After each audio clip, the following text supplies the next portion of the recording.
Hi friends, வணக்கம் and welcome to my channel Prince of Programming. Today நம்ம பார்க்க போற topic Python literals.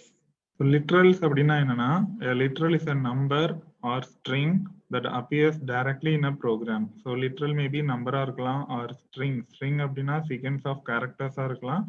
அதை வந்து நம்ம டைரக்டா input வேல்யூவா ப்ரோக்ராம்ல யூஸ் பண்ணிக்கலாம். Literals are used to define the data as a variable or constant. நம்ம ஒரு ப்ரோக்ராம்ல ஒரு இன்புட் கொடுக்க போறோம் அப்படின்னா அந்த இன்புட் டேட்டாவை ஒரு கான்ஸ்டன்டா டிஃபைன் பண்றதுக்கு லிட்ரல்ஸை யூஸ் பண்ணிக்கலாம். ஸோ பைத்தான்ல என்னென்ன லிட்ரல்ஸ்லாம் அவைலபிளா இருக்கு அப்படின்னா first one is numeric literals. So numeric literals அப்படின்னா நம்பர்ஸ். ஸோ நம்பர்ஸ்ல இன்டீஜர் இருக்கு, ஃப்ளோட் இருக்கு, காம்ப்ளெக்ஸ் இருக்கு. இந்த மாதிரி நிறைய டைப்ஸ் ஆஃப் நியூமரிக் லிட்ரல்ஸ் அவைலபிளா இருக்கு. Then string literals. String literals சொல்லும்போது சிங்கிள் கேரக்டர் லிட்ரல்ஸ் இருக்கு, ஸ்ட்ரிங் லிட்ரல்ஸ் இருக்கு, group of characters, then multiline string literals இருக்கு. Then third one is collection literals. Collection literals அப்படின்னா சீக்வென்ஸ் ஆஃப் வேல்யூஸ் குரூப் பண்ணி எழுதுறதுதான் collection literals. அதுல list, tuple, dictionary, set அப்படின்னு 4 types இருக்கு. Then boolean literals. பூலியன்னாலே truth values true and false. Then finally ஒரு special literal இருக்கு none. So these are all the literals available in Python. So இப்போ one by one இந்த tutorial டீடைலா பார்க்கலாம். So first one is numeric literals. So numeric literals are the numbers. These numeric literals are immutable. அதாவது unchangeable. ஒரு தடவை நம்ம கொடுக்கிறோம் அப்படின்னா அதுல இருக்கிற வேல்யூவை சேஞ்ச் பண்ண முடியாது. Numeric literals can belong to 3 different types. So இந்த numeric literalsலயே 3 different types இருக்கு. என்னலாம் அப்படின்னா integer, then second one is float, then third one is complex. இந்த இன்டீஜர்ல 4 நம்பர் சிஸ்டமும் இன்க்ளூடட் தான். Binary, decimal, hexadecimal and octal. So first one is integer literals. So integer அப்படின்னா என்னன்னா integers are whole numbers with no fractional part or decimal point. நம்பர்ல whole numbers அப்படின்னா decimal point இல்லாத numbers எல்லாமே whole numbers தான், அதுதான் integer. Example 6, -80, 78, etcetera. இப்போ இன்டீஜரை பொறுத்த வரைக்கும் அது பாசிட்டிவ் நம்பரா இருக்கலாம், நெகட்டிவ் நம்பரா இருக்கலாம், ஆர் ஜீரோவா கூட இருக்கலாம். ஸோ இந்த இன்டீஜர்ஸ்குள்ளேயே நம்ம டெசிமல், ஆக்டல், ஹெக்ஸாடெசிமல், பைனரி எல்லா நம்பர் சிஸ்டமுமே சப்போர்ட் ஆகும் பைத்தான்ல. இப்போ a ஈக்குவல் டு நான் ஒரு வேல்யூ அசைன் பண்ணியிருக்கேன். இந்த வேல்யூல பார்த்தீங்கன்னா 0, 1s மட்டும்தான் இருக்கு. ஸோ 0, 1s காம்பினேஷன்ல ஒரு வேல்யூ நம்ம கொடுக்குறோம் அப்படின்னா that is binary literal. Then next one is decimal literal. Decimal literalல பார்த்தோம்னா 0, 1, 2 up to 9. இந்த 10 டிஜிட்ல இருந்து தான் அந்த நியூமெரிக்கல் வேல்யூ வந்து கன்ஸ்ட்ரக்ட் ஆயிருக்கும். Example 105. Then octal literal. Octal literalல பார்த்தீங்கன்னா 0ல இருந்து 7 வரைக்கும் தான். மொத்தம் 8 டிஜிட் தான். இந்த 8 டிஜிட்ஸை யூஸ் பண்ணி தான் நியூமெரிக்கல் வேல்யூ கன்ஸ்ட்ரக்ட் ஆயிருக்கும். இங்க 8, 9 இந்த 2 டிஜிட்டும் கிடையாது. தென் ஹெக்ஸாடெசிமல்ல 0 to 9 வரைக்கும், அதுக்கப்புறம் A to F வரைக்கும் மொத்தம் 16 டிஜிட் இருக்கு. இந்த சீக்வென்ஸ் ஆஃப் டிஜிட்ஸ்ல இருந்து ஒரு நியூமெரிக்கல் வேல்யூ கன்ஸ்ட்ரக்ட் பண்றோம்னா தட் இஸ் ஹெக்ஸாடெசிமல் லிட்ரல்ஸ். இந்த 4 டைப் ஆஃப் லிட்ரலுமே இன்டீஜர்ஸ்ல சப்போர்ட் ஆகும். The next one is floating point literals. So floating point அப்படின்னா numbers with fractional part. So decimal point இருக்கிற நம்பர் எல்லாமே floating point numbers தான். Example -38.75. then 463.76. அப்போ floating point லிட்டரலும் பாசிட்டிவாகவும் இருக்கலாம், நெகட்டிவாகவும் இருக்கலாம், plus சைனும் உண்டு, மைனஸ் சைனும் உண்டு. எக்ஸாம்பிள் நான் இப்போ ஃப்ளோட் ஒன்னுங்கிறது வேரியபிள் பார்த்தீங்கன்னா ஃப்ளோட் அண்டர்ஸ்கோர் 1ன்னு போட்டிருக்கேன். ஸோ அண்டர்ஸ்கோர் வந்து வேரியபிள் நேம்ல யூஸ் பண்ணிக்கலாம். ஸோ அதில் நான் 10.5ன்னு ஒரு வேல்யூவை அசைன் பண்ணியிருக்கேன். So this is float literal. அந்த வேரியபிளை பிரிண்ட் பண்றேன், பிரிண்ட் ஃப்ளோட் 1. அப்போ ஃப்ளோட் 1ல இருக்கிற வேல்யூ 10.5ன்னு எனக்கு பிரிண்ட் ஆயிரும்.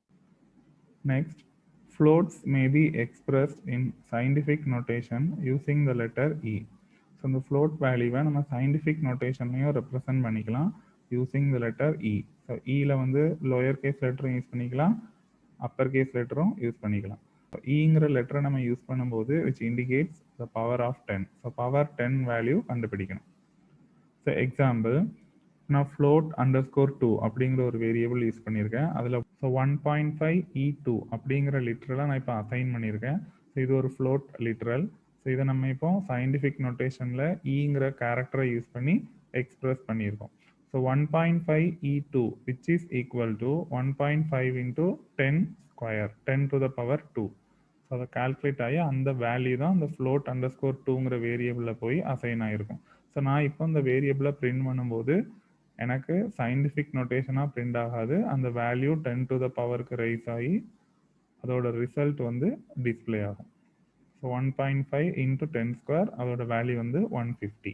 Then next one is complex literals. Complex number consists of an ordered pair of real floating point denoted by ஒரு real part இருக்கும் plus ஒரு imaginary part இருக்கும். Then imaginary part ஐடென்டிஃபை பண்றதுக்கு அதுல j அப்படிங்கிற ஒரு கேரக்டர் இருக்கும். ஸோ அப்போ ஒரு ரியல் பார்ட், அதுக்கப்புறம் ஒரு பிளஸ், அதுக்கப்புறம் இமேஜினரி பார்ட், அது பக்கத்துல ஜேங்கிற கேரக்டர், இவ்வளவும் சேர்ந்தது தான் ஒரு காம்ப்ளெக்ஸ் நம்பர். இந்த மாதிரி ஒரு பேரா தான் இருக்கும். தென் ரெண்டுமே ஃப்ளோட்டிங் பாயிண்ட் வேல்யூவாக தான் இருக்கும். எக்ஸாம்பிள், நான் இப்போ x ஈக்குவல் டு 4 + 5j அப்படிங்கிற ஒரு வேல்யூவை எக்ஸில் அசைன் பண்ணியிருக்கேன். ஸோ இதில் 4ங்கிறது ரியல் பார்ட், 5ங்கிறது இமேஜினரி பார்ட். ஸோ நான் இப்போ இந்த எக்ஸை பிரிண்ட் பண்ணும்போது அந்த காம்ப்ளெக்ஸ் நம்பர் பிரிண்ட் ஆகும். So 4 + 5j. ஸோ j இருக்கிறதுனால 5 தான் இமேஜினரி பார்ட். நெக்ஸ்ட் இதில் ரியல் அப்படின்னு ஒரு அட்ரிபியூட் இருக்குது. ஸோ அதை அந்த வேரியபிள் யூஸ் பண்ணி ஆக்சஸ் பண்ணிக்கலாம். ஸோ எக்ஸ் டாட் ரியல், இதில் எக்ஸுங்கிறது வேரியபிள் நேம், ரியல்ங்கிறது அட்ரிபியூட். ஸோ எக்ஸ் டாட் ரியல்னு கொடுத்தோன்னா அந்த எக்ஸுங்கிற காம்ப்ளெக்ஸ் நம்பரில் இருக்கிற ரியல் பார்ட் மட்டும் எனக்கு இப்போ பிரிண்ட் ஆகும். ஸோ இது ஃப்ளோட்டிங் பாயிண்ட்ங்கிறதுனால அதோட ரிசல்ட் பார்த்தீங்கன்னா ஃப்ளோட்டிங் பாயிண்ட் வேல்யூவாக தான் பிரிண்ட் ஆகும். ஸோ 4.0. தென் சிமிலர்லி இமேஜினரி பார்ட்டை டிஸ்பிளே பண்ணுறதுக்கு x dot imag, IMAG, x dot இமேஜ்னு கொடுத்தோன்னா இமேஜினரி பார்ட் டிஸ்பிளே ஆயிரும். ஸோ 5ன்றதுனால 5.0ன்னு சொல்லி டிஸ்பிளே ஆகும். Next string literals. ஸ்ட்ரிங் அப்படின்னா sequence of characters and strings are represented within single or double quotes. So sequence of characters எழுதிக்கலாம். It may be 0 or more கேரக்டர்ஸாக இருக்கலாம். சிங்கிள் கோட்ஸும் யூஸ் பண்ணிக்கலாம், டபுள் கோட்ஸ் யூஸ் பண்ணியும் எழுதிக்கலாம். Example, single கோட்ஸ்குள்ள ஹலோன்னு எழுதியிருக்கேன், R double கோட்ஸ்குள்ள ஹலோன்னு எழுதியிருக்கேன். ரெண்டுமே அலோடு தான். ஸோ இப்போ நான் ஒரு ஸ்ட்ரிங் வேல்யூ அசைன் பண்ணுறேன். str1ங்கிறது வேரியபிள் நேம், அதில் ஹலோங்கிற ஸ்ட்ரிங்கை அசைன் பண்ணியிருக்கேன். நான் டபுள் கோட்ஸ் யூஸ் பண்ணி ரெப்ரசன்ட் பண்ணியிருக்கேன். தென் சிமிலர்லி நான் str2ன்னு இன்னொரு வேரியபிளில் சிங்கிள் கோட்ஸ் யூஸ் பண்ணி ஹலோவை அசைன் பண்ணியிருக்கேன். str1 பிரிண்ட் பண்ணனா ஹலோன்னு தான் பிரிண்ட் ஆகும், str2 பிரிண்ட் பண்ணாலும் ஹலோன்னு தான் பிரிண்ட் ஆகும். Next character literals. Character literal is a single character surrounded by single or double quotes. ஒரே ஒரு கேரக்டரை நம்ம லிட்ரலா யூஸ் பண்றோம் அப்படின்னா அதான் கேரக்டர் லிட்ரல். இதையும் சிங்கிள் கோட்ஸ் யூஸ் பண்ணியும் எழுதிக்கலாம், டபுள் கோட்ஸ் யூஸ் பண்ணியும் எழுதிக்கலாம். எக்ஸாம்பிள், நான் கேபிட்டல் சிங்கிற வேல்யூவை அசைன் பண்ணியிருக்கேன், சிங்கிள் கோட்ஸ் யூஸ் பண்ணியிருக்கேன். நெக்ஸ்ட் ஸ்மால் சிங்கிற வேல்யூவை அசைன் பண்ணியிருக்கேன், இங்கேயும் சிங்கிள் கோட்ஸ் தான் யூஸ் பண்ணியிருக்கேன். இந்த மாதிரி ஒரே ஒரு கேரக்டரை சிங்கிள் கோட்ஸ்குள்ளேயோ டபுள் கோட்ஸ்குள்ளேயோ யூஸ் பண்ணி அசைன் பண்றோம்னா தட் இஸ் கேரக்டர் லிட்ரல். நான் பிரிண்ட் பண்ணும்போது எனக்கு அதுல இருக்கிற வேல்யூ அப்படியே பிரிண்ட் ஆயிரும். Next multi line string literal. Multi line ஸ்ட்ரிங்னாலே சீக்வென்ஸ் ஆஃப் கேரக்டர்ஸ் தான். அப்படி நம்ம ஒரு ஸ்ட்ரிங் எழுதும் போது அது மோர் தேன் 1 லைனுக்கு போகுது அப்படின்னா அதுதான் மல்டி லைன் ஸ்ட்ரிங். இந்த மல்டி லைன் ஸ்ட்ரிங்கை ரெப்ரசன்ட் பண்றதுக்கு we can assign a multi-line string to a variable by using 3 codes. So 3 தடவை சிங்கிள் கோட்ஸ் யூஸ் பண்ணணும், ஆர் 3 தடவை டபுள் கோட்ஸ் யூஸ் பண்ணணும். அதை யூஸ் பண்ணி ரெப்ரசன்ட் பண்ணோம்னா that is multi line string. Example, இப்போ நான் ஸ்ட்ரிங்குங்கிற ஒரு வேரியபிள் எடுத்திருக்கேன், அது ஒரு வேல்யூ அசைன் பண்றேன். This is a multi line string with more than 1 line code. இவ்வளவும் என்னோட ஸ்ட்ரிங் தான். இப்போ இதை நான் எழுதும்போது எனக்கு மோர் தேன் 1 லைனுக்கு அது போயிருச்சு, 2வது லைனுக்கு வந்துருச்சு. ஸோ அந்த மாதிரி மோர் தேன் 1 லைனுக்கு போயிருச்சு அப்படின்னா நான் 3 தடவை கோட்ஸ் யூஸ் பண்ணி ரெப்ரசன்ட் பண்ணணும். ஸோ அதுல 3 தடவை சிங்கிள் கோட்ஸும் போட்டுக்கலாம், டபுள் கோட்ஸும் போட்டுக்கலாம். நான் 3 தடவை டபுள் கோட்ஸ் யூஸ் பண்ணி எழுதியிருக்கேன். ஸோ ஃப்ரண்ட்லையும் லாஸ்ட்லையும் 3 தடவை டபுள் கோட்ஸ் யூஸ் பண்ணியிருக்கேன். இப்போ நான் ஸ்ட்ரிங்கை பிரிண்ட் பண்ணும்போது அந்த மொத்த லைனும் எனக்கு அப்படியே பிரிண்ட் ஆயிரும். இந்த மாதிரி ட்ரிபிள் கோட்ஸ் யூஸ் பண்ணி மல்டி லைன் ஸ்ட்ரிங்ஸ் எழுதிக்கலாம், எத்தனை லைன் வேணாலும் எழுதிக்கலாம். தென் multi line string literal use பண்றதுக்கு இன்னும் ஒரு மெத்தட் இருக்கு, பேக்ஸ்லாஷ்.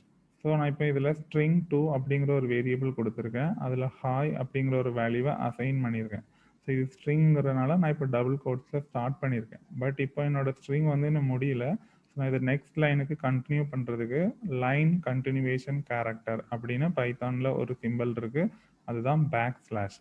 இந்த பேக்ஸ்லாஷ் சிம்பிள் யூஸ் பண்ணோன்னா அந்த லைன் வந்து முடியலை, இன்னும் கண்டினியூ ஆகுது அப்படிங்கிறது மீனிங். ஸோ நான் நெக்ஸ்ட் லைனில் கொண்டு போயிட்டு என்னோட ரிமைனிங் ஸ்ட்ரிங்கை டைப் பண்ணியிருக்கேன், ஹவ் ஆர் யூ, தென் ஒரு கொஸ்டின் மார்க். ஸோ இது வரைக்கும் என்னோட ஸ்ட்ரிங். ஸோ ஸ்ட்ரிங் முடிக்கிற இடத்துல நான் டபுள் கோட்ஸை க்ளோஸ் பண்ணிக்கிறேன். ஸோ இந்த மாதிரி நான் அடுத்தடுத்த லைனில் எழுதுறதுக்கு line continuation character backslash simple use பண்ணிக்கலாம். இந்த மெத்தட்லேயே நம்ம மல்டிலைன் ஸ்ட்ரிங்கை ரெப்ரசன்ட் பண்ணிக்கலாம். The next collection literals. So collection literals ல 4 different types இருக்கு. List, tuple, dictionary and set. So first one is list. It can hold items of different data types and enclosed by square brackets where the items are separated by comma. So square bracket உள்ள some sequence of values எழுதணும். அந்த sequence of values comma வச்சு separate பண்ணிருக்கணும். So உள்ள எழுதக்கூடிய values வந்து என்ன type of டேட்டாவா வேணாலும் இருக்கலாம். எக்ஸாம்பிள், இப்போ நான் ஒரு லிஸ்ட் எழுதியிருக்கேன் ஸ்கொயர் ப்ராக்கெட்குள்ள. இப்போ பார்த்தீங்கன்னா வரிசையாக நான் 5 வேல்யூஸ் கொடுத்துருக்கேன். ஸோ ஃபர்ஸ்ட் வேல்யூ வந்து ஏபிசிடி, இது ஒரு ஸ்ட்ரிங், அதனால நான் கோட்ஸ் யூஸ் பண்ணி ரெப்ரசன்ட் பண்ணியிருக்கேன், சிங்கிள் கோட்ஸ் போட்டிருக்கேன். நெக்ஸ்ட் வேல்யூ கொடுக்கும்போது கமா கொடுத்துட்டு தான் நெக்ஸ்ட் வேல்யூ கொடுக்கணும். 3, 4, 5 கொடுத்துருக்கேன், இது ஒரு இன்டீஜர். தென் நெக்ஸ்ட் வேல்யூ கொடுக்கும்போது கமா யூஸ் பண்ணியிருக்கேன், 3.2, இது ஒரு ஃப்ளோட். தென் கமா கொடுத்து நெக்ஸ்ட் வேல்யூ பைத்தான், அது ஒரு ஸ்ட்ரிங், அதனால கோட்ஸ் போட்டிருக்கேன். தென் கமா நெக்ஸ்ட் வேல்யூ 3.14, அது ஒரு ஃப்ளோட். அப்போ ஸ்கொயர் பிராக்கெட்குள்ள ஸ்ட்ரிங் யூஸ் பண்ணியிருக்கேன், இன்டீஜர் யூஸ் பண்ணியிருக்கேன், ஃப்ளோட் யூஸ் பண்ணியிருக்கேன். என்ன டைப் ஆஃப் டேட்டா வேணாலும் யூஸ் பண்ணிக்கலாம், கமா யூஸ் பண்ணி செப்பரேட் பண்ணணும், அதுதான் லிஸ்ட். ஸோ இந்த லிஸ்ட்டை டைரக்டா நம்ம வேரியபிள்லயே அசைன் பண்ணிக்கலாம். நான் இப்போ லிஸ்ட் 1 பிரிண்ட் பண்ணியிருக்கேன், பிரிண்ட் லிஸ்ட் 1. ஸோ அந்த என்டையர் லிஸ்ட்டும் அப்படியே எனக்கு பிரிண்ட் ஆயிரும். Similarly, tuple literals. அங்க வந்து ஸ்கொயர் பிராக்கெட்ஸ் யூஸ் பண்ணியிருந்தோம், டியூபிள்ஸ்ல parentheses யூஸ் பண்ணணும், அவ்வளவுதான் டிஃபரண்ட். ஸோ parentheses பிராக்கெட்க்கு உள்ள டிஃப்ரெண்ட் டைப்ஸ் ஆஃப் வேல்யூஸை குரூப் பண்ணி எழுதி கமா வச்சு செப்பரேட் பண்ணியிருந்தோம்னா தட் இஸ் கால்டு டியூபிள். இந்த டியூபிள்ல இருக்கிற வேல்யூஸை வந்து சேஞ்ச் பண்ண முடியாது, ஒரு தடவை எழுதிட்டோம்னா தென் அப்டேட் பண்ண முடியாது. இதை பத்தி நம்ம டியூபிள்ஸ்ங்கிற டாபிக்ல டீடைல்டா படிக்கலாம். ஸோ எக்ஸாம்பிள், டியூபிள் 1 அப்படிங்கிற வேரியபிள் நேம் யூஸ் பண்ணியிருக்கேன். இப்போ வேல்யூஸ் அசைன் பண்ணும்போது பேராந்திசிஸ் பிராக்கெட்குள்ள அசைன் பண்ணணும். சிமிலர்லி ஸ்ட்ரிங் யூஸ் பண்ணிக்கலாம், ஃப்ளோட், இன்டிஜர், எந்த டேட்டா வேணாலும் யூஸ் பண்ணிக்கலாம். தென் அதை பிரிண்ட் பண்ணும்போது என்டையர் டியூபிள் பேராந்திசிஸோட பிரிண்ட் ஆகும், அவ்வளோதான். Then next one is dictionary. So டிக்ஷனரியில வந்து கர்லி பிரேசஸ் யூஸ் பண்ணி ரெப்ரசன்ட் பண்ணணும். ஸோ என்ன டைப் ஆஃப் டேட்டா வேணாலும் கொடுத்துக்கலாம், கமா வச்சு தான் செப்பரேட் பண்ணணும். ஸோ ஒவ்வொரு வேல்யூமே இங்கே எப்படி இருக்குன்னா ஒரு பேர், கீ வேல்யூ, கீ வேல்யூங்கிற பேரா தான் இருக்கும். ரெண்டுக்கும் நடுவில் கோலன் யூஸ் பண்ணணும். ஸோ அப்போ ஒரு கீ, ஒரு கோலன், ஒரு வேல்யூ, இது ரெண்டும் சேர்ந்தது தான் ஒரு எலமெண்ட். அதுக்கப்புறம் கமா வச்சு செப்பரேட் பண்ணிட்டு அடுத்த கீ வேல்யூ பேர், இந்த மாதிரி பேரா தான் எழுதணும். எக்ஸாம்பிள், இப்போ நான் எழுதியிருக்கேன் dict 1ன்னு ஒரு வேரியபிள் யூஸ் பண்ணியிருக்கேன். கர்லி பிரேசஸ் போட்டாச்சு, உள்ள பாத்தீங்கன்னா நேம் கோலன் ஏபிசிடி, இதுல நேம்ங்கிறது கீ, ஏபிசிடிங்கிறது வேல்யூ. ரெண்டுமே ஸ்ட்ரிங்கிறதுனால ரெண்டுக்குமே தனித்தனியா கோட்ஸ் யூஸ் பண்ணி ரெப்ரசன்ட் பண்ணணும். தென் ஒரு எலமெண்ட் முடிஞ்சிருச்சுன்னா கமா வச்சு செப்பரேட் பண்ணிட்டு தான் அடுத்த எலமெண்ட்க்கு போகணும். இதுல கோடுங்கிறது கீ, 9530ங்கிறது வேல்யூ. கோடு ஸ்ட்ரிங் வேரியபிள்ங்கிறதுனால கோட்ஸ் யூஸ் பண்ணியிருக்கேன், 9530 இன்டிஜர் தான், ஸோ கோட்ஸ் யூஸ் பண்ணல. ஸோ அடுத்த எலமெண்ட் போறதுக்கு கமா வச்சு செப்பரேட் பண்ணிட்டு தான் அடுத்த எலமெண்ட் போகணும். இந்த மாதிரி கீ, கோலன், வேல்யூ இப்படி பேரா கர்லி பிரேசஸ்க்குள்ள எழுதுறோம் அப்படின்னா அதுதான் டிக்ஷனரி. ஸோ அந்த dict 1 இப்போ பிரிண்ட் பண்ணியிருக்கேன், என்டையர் டிக்ஷனரி அப்படியே பிரிண்ட் ஆயிரும். Next set literals. So set literals அப்படின்னா கர்லி பிரேசஸ்க்குள்ள sequence of values comma separate பண்ணி எழுதுறோம்னா that is set. So items in a set are not ordered. இந்த செட்ல இருக்கிற எலமெண்ட்ஸ் பார்த்தோம்னா ஆர்டரா இருக்காது. ஸோ எக்ஸாம்பிள், இப்போ செட் 1ங்கிற வேரியபிளில் 5 எலமெண்ட்ஸ் எடுத்திருக்கேன், சீக்வென்ஸ் ஆஃப் வேல்யூஸ் கமா வச்சு செப்பரேட் பண்ணியிருக்கேன், தென் கர்லி பிரேசஸ்க்குள்ளே எழுதியிருக்கேன். ஸோ இது ஒரு செட். இந்த செட்டை வந்து நான் இப்போ பிரிண்ட் பண்ணுறேன். So print set 1. ஸோ இந்த வேரியபிள் நேமை கொடுத்தாலே பிரிண்ட் ஆயிரும். நான் இப்போ பிரிண்ட் பண்ணும்போது எனக்கு ஆர்டராக கிடைக்காது, அன்ஆர்டர்டு எலமெண்ட்ஸாக தான் கிடைக்கும். That is set. Next one is Boolean literals. So Boolean literalல 2 values இருக்கு, ஒன்று வந்து ட்ரூ, இன்னொன்று வந்து falls. True represents the value 1 and false represents the value 0. So இந்த ரெண்டு ட்ரூத் வேல்யூஸையுமே நம்ம வேரியபிளுக்கு அசைன் பண்ணிக்கலாம். எக்ஸாம்பிள், இப்போ a ஈக்குவல் டு ட்ரூன்னு அசைன் பண்ணியிருக்கேன். ஸோ இதில் ட்ரூங்கிறது Boolean literal, ஏங்கிறது ஒரு வேரியபிள். நான் இப்போ அசைன் பண்ணியிருக்கேன், அந்த வேரியபிளை நான் இப்போ பிரிண்ட் பண்ணேன் அப்படின்னா எனக்கு ட்ரூங்கிறது அவுட்புட்டாக கிடைக்கும். இந்த மாதிரி நம்ம Boolean literalஸை வேரியபிளுக்கு அசைன் பண்ணிக்கலாம். தென் ஒன் மோர் எக்ஸாம்பிள், இப்போ a equal to true plus 4 அப்படின்னு அசைன் பண்ணியிருக்கேன். ஸோ இதில் true represents the value 1. So இப்போ 1 + 4, ஏல 5ங்கிற வேல்யூ இருக்குது. நான் இப்போ ஏயை பிரிண்ட் பண்ணேன் அப்படின்னா எனக்கு 5ன்னு சொல்லி டிஸ்பிளே ஆகும். இப்போ பிரிண்ட் ஏ கொடுத்துருக்கேன். ஸோ 5ங்கிறது அவுட்புட்டாக கிடைக்கும். Similarly, b equal to false plus 10 கொடுத்திருக்கேன். false represents the value 0. So 0 plus 10, b ல 10ங்கிற வேல்யூ இருக்கு. நான் b print பண்ணும்போது 10ங்கிற வேல்யூ print ஆகும். So இந்த மாதிரி Boolean literals வேரியபிளுக்கு அசைன் பண்ணிக்கலாம். Next, special literals. So Python contains one special literal called none. So we use it to specify that the field has not been created. So ஒரு field or ஒரு variable ஏதாவது நம்ம use பண்ணும்போது அந்த ஃபீல்ட்ல எந்த வேல்யூவும் இன்னும் அசைன் ஆகலை அப்படின்னா அந்த ஃபீல்ட் இன்னும் கிரியேட் ஆகலை அப்படிங்கிறத ஐடென்டிஃபை பண்ணுறதுக்கு இந்த நன்ங்கிற லிட்ரலை நம்ம யூஸ் பண்ணிக்கலாம். ஸோ இந்த நன்னுங்கிறது ஒரு கான்ஸ்டன்ட் தான். இதை நம்ம எதுக்கு யூஸ் பண்ணுறோம் அப்படின்னா it represents the options of a value. ஒரு ஃபீல்ட் ஆர் ஒரு வேரியபிளில் ஒரு வேல்யூ இல்லை அப்படிங்கிறத ரெப்ரசன்ட் பண்ணுறதுக்கு தான் இந்த நன்னுங்கிற கான்ஸ்டன்ட் யூஸ் ஆகும். So we can assign these constant to variables. இதையும் நம்ம வேரியபிளுக்கு அசைன் பண்ணிக்கலாம். Example A equal to none. So நான் இப்போ ஏங்கிற வேரியபிளில் நன்னுங்கிற லிட்டரலை அசைன் பண்ணியிருக்கேன். நான் இப்போ ஏயை பிரிண்ட் பண்ண அப்படின்னா நன்னுங்கிறது எனக்கு அவுட்புட்டாக கிடைக்கும். ஸோ இந்த டுட்டோரியலோட எண்டுக்கு வந்தாச்சு. இந்த டுட்டோரியல்ல நம்ம பைத்தான் லிட்ரல்ஸ் பத்தி டீடைல்டா பார்த்துருக்கோம். வாட் இஸ் லிட்ரல், தென் என்ன டைப்ஸ் ஆஃப் லிட்ரல்ஸ்லாம் இருக்கு, ஸோ அது எப்படி அசைன் பண்ணணும் அப்படிங்கிறத எக்ஸாம்பிளோட பார்த்துருக்கோம். ஸோ இந்த நெக்ஸ்ட் டுட்டோரியல்ல நம்ம பைத்தான் டெலிமிட்டர்ஸ் பத்தி டீடைல்டா பார்க்கலாம். ஸோ இந்த டுட்டோரியல்ல உங்களுக்கு ஏதாவது டவுட்ஸ் இருந்ததுன்னா உங்களோட குவரிஸை கமெண்ட் செக்ஷன்ல கமெண்ட் பண்ணுங்க. ஃபர்தர் டுட்டோரியல்ஸ் என்னோட சேனல்ல இருந்து பார்க்கணும்னா என்னோட சேனலை கண்டிப்பா சப்ஸ்கிரைப் பண்ணுங்க. என்னோட சேனலோட name friends of programming. Future notifications என்னோட சேனல்ல இருந்து வரணும் அப்படின்னா பெல் பட்டனை கிளிக் பண்ணிக்கோங்க. Thank you guys. நெக்ஸ்ட் டுட்டோரியல்ல மீட் பண்ணலாம்.